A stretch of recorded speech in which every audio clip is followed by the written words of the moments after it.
Well, welcome back. Today I just wanted to do a very quick video on the Bula Forge XM21 EBR receiver. Okay, not a lot of people know about this particular receiver, but what I want to do is just do a quick video, let you know why it was made and how best to use it if you decide to purchase one. What you basically have here is just a standard M14 receiver. Now, I don't believe this is available with a rear lug at all. And I don't know if they ever plan to. So this is, again, just a standard M14 receiver. What they've done is they've removed the provisions for the rear sights, and they went ahead and milled into the receiver a picatinny rail.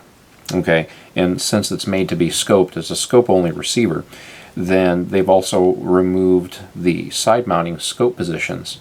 As you can see on the left side of the receiver, there's no scope mounting provisions on the left side since you've already got the rails. That would have been a pretty much a useless feature, so they went ahead and omitted it from the design.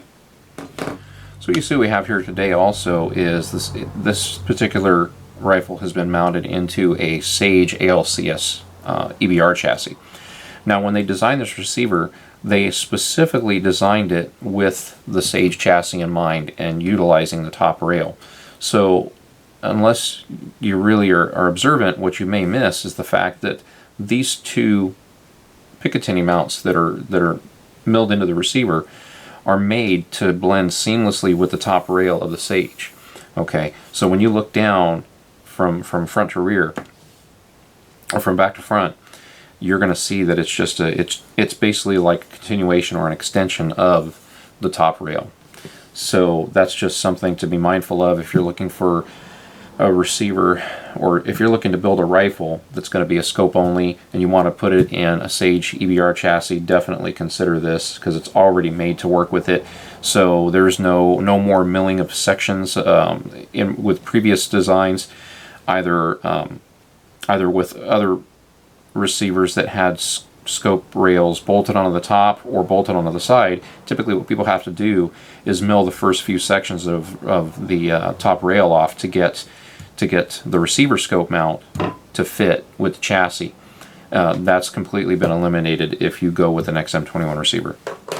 So something else to note about this barrel, this is actually Bula Forge's XM barrel, and it's basically a medium weight barrel that's 18.5 inches long, but instead of the standard M14 splined flash suppressor with castle nut screw, what they did is they went ahead and threaded this for a 9/16 to 24 thread. So this is an A1 birdcage style flash suppressor from CNC Warrior with some flats on it.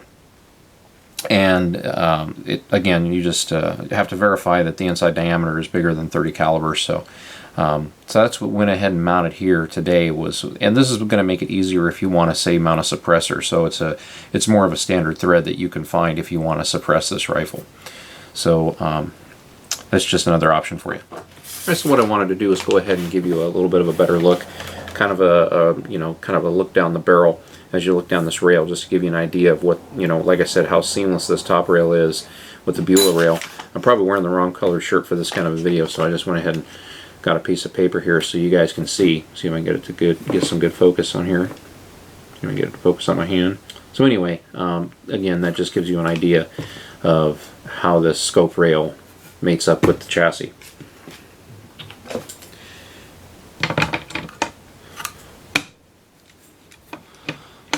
Go ahead and mount a scope here for you. Alright, so what I've got here is a Loophole Mark IV LRT with a 30mm tube and a 50mm objective lens. Now I had a hard time trying to find some rings to make this work because of the size of the objective lens.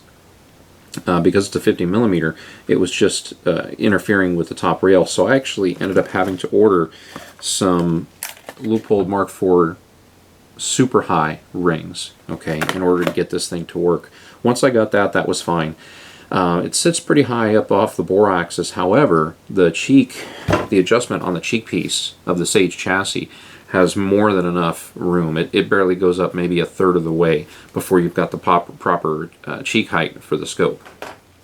Well, that about wraps it up. Like I said, this was going to be a pretty short video. There really wasn't much new for me to cover on here, because it really is just highlighting the differences between the XM21 receiver and how it works with the Sage chassis.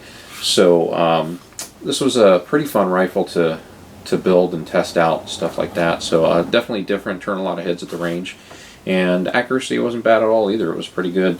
I put 10 shots in about 1.5 inches or so at 100 yards. And with some more tweaking and some load experimentation, this thing should do a lot better too.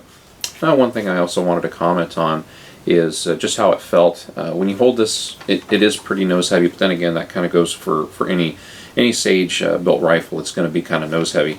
This one definitely was nose heavy as well, but manageable. And also, if you are planning on using this kind of a setup, this guy went ahead and went with the shooting sight EBR adjustable trigger, and it was a fantastic pair-up matchup. So, thanks for watching. See you soon.